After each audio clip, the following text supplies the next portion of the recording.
అధికార ఆంధ్రప్రదేశ్గా మారిన ఏపీలో మళ్లీ వెలుగులు తీసుకొచ్చేందుకు టీడీపీ, జనసేన, బీజేపీలు కూటమిగా ఏర్పడ్డాయని మాజీ ఉపశాసనాధిపతి మండలి బుద్దా ప్రసాద్ అన్నారు. అవనిగడ్డలో జరిగిన ఉమ్మడి సమావేశంలో ఆయన పాల్గొన్నారు. జగన్ పరిపాలనలో అభివృద్ధి అనే పదానికి నిర్వచనం లేకుండా పోయిందని ఆయన మండిపడ్డారు. రైతు పండించిన ప్రతి గింజ కొనుగోలు చేస్తానని ప్రభుత్వం గొప్పలు చెప్పిందని, కానీ ఆర్బీకేల ద్వారా ధాన్యాన్ని అమ్ముకున్న రైతులకు 50 రోజులుగా చెల్లింపులు జరగలేదని విమర్శించారు. ఒక అవనిగడ్డ నియోజకవర్గంలోని దాదాపు 30 కోట్ల రూపాయల మేర రైతులకు బకాయిలు ఉన్నాయని బుద్దా ప్రసాద్ చెప్పుకొచ్చారు. రైతులను నట్టేట ముంచి ఇప్పుడు ప్రజలను మోసగించేందుకు శంకుస్థాపనల పేరుతో స్థానిక వైసీపీ నాయకులు తిరగబడడం పట్ల బుద్దా ప్రసాద్ అసహనం వ్యక్తం చేశారు. ఉన్న పరిస్థితులు అందరూ కూడా అర్థం చేసుకోవాలని చెప్పి మాత్రం ఈ సందర్భంగా కోరుతున్నాను.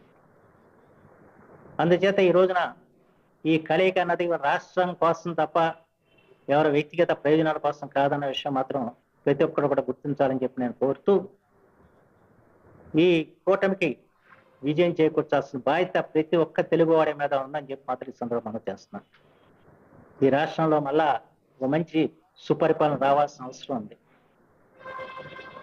అలాగే రాష్ట్రం అన్ని రంగాల్లో కూడా పురోగమించాల్సిన అవసరం ఉంది.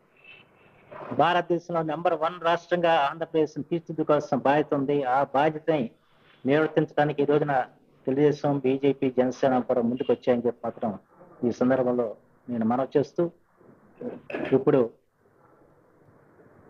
వెనుక ఉన్న పరిస్థితి గత 5 సంవత్సరాల నుంచి వైఎస్ జగన్మోహన్ రెడ్డి గారి నాయకత్వంలో ఉన్నటువంటి ప్రభుత్వ వైఫల్యాలతో పాటు రాష్ట్రం యొక్క పరిస్థితి చిన్నాభిన్నమవటం, రాజధాని లేని అనాథ రాష్ట్రాన్ని తయారు చేయటం, మనందరికి కూడా జీవధార అయినటువంటి పోలవరం ప్రాజెక్టుని అటకెక్కించటం, ఇట్లాంటి వైఫల్యాలతో పాటు వ్యవస్థలన్నీ కూడా భ్రష్టు పట్టించినటువంటి పరిస్థితి నుంచి ఈ రాష్ట్రం యొక్క స్థితిని, గతిని మార్చాలనేటువంటి మహత్తరమైనటువంటి ఆశయంతో Telugu Desam party, Janasena party, Bharatiya Janata party, ఈ 3 పార్టీలు కూడా పొత్తు పెట్టుకొని ఈ రాష్ట్రాన్ని మరలా అక్షర క్రమంలో ఏదైతే మొదటి స్థానంలో ఉందో దేశంలోనే మొదటి స్థానం తీసుకురావాలనేటువంటి ఆలోచనతో ఈ పొత్తు పెట్టుకున్నటువంటి విషయం మనందరికీ తెలుసు.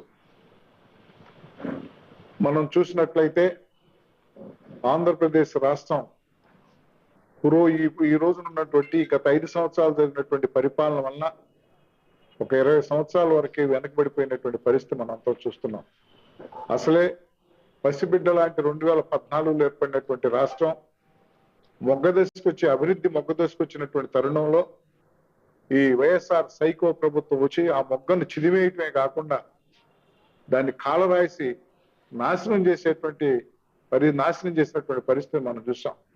ఇలాంటి పరిస్థితుల్లో ఏదైతే భారతదేశానికి ఒక డైనమికమైనటువంటి నాయకత్వాన్ని అందించడమే కాకుండా ప్రపంచ దేశాల్లో భారతదేశం యొక్క కీర్తి ప్రతిష్టలను ఇనుముడింపజేసినటువంటి నరేంద్ర మోడీ గారి నాయకత్వంలో ఉన్నటువంటి ప్రభుత్వం కేంద్రంలో రాబోతుంది. అందులో భాగంగా రాష్ట్రంలో కూడా డబుల్ ఇంజిన్ సర్కారు ఉంటేనే ఈ రాష్ట్రం కేంద్ర రాష్ట్ర ప్రభుత్వాల యొక్క సంబంధాలు బాగుండి కేంద్ర రాష్ట్ర ప్రభుత్వాలు పరస్పరం సమన్వయం చేసుకుంటూ ముందుకెళ్ళి డబుల్ ఇంజిన్ ప్రభుత్వం ఉంటేనే ఈ రాష్ట్ర పురోభివృద్ధి సాధ్యమవుతుందని, ఛిద్రమైనటువంటి రాష్ట్ర భవిష్యత్తు, ఛిద్రమైనటువంటి ఆర్థిక వ్యవస్థ, అధపాతాలకు పోయినటువంటి వ్యవస్థల్ని మరలా కూడా వీటిని గాడిలో పెట్టడానికి డబుల్ ఇంజిన్ సర్కారు ఆవశ్యకం అని ఈ పొత్తు పెట్టుకోవడం జరిగింది తప్పితే ఏదో వ్యక్తిగత లాభం కోసం, అధికారం కోసం కాదు అనేటువంటి విషయాన్ని మనవి చేసుకుంటూ ప్రజలందరూ కూడా ఈ యొక్క జనసేన, తెలుగుదేశం పార్టీ, బీజేపీ పార్టీల యొక్క పొత్తును ఆశీర్వదించాలని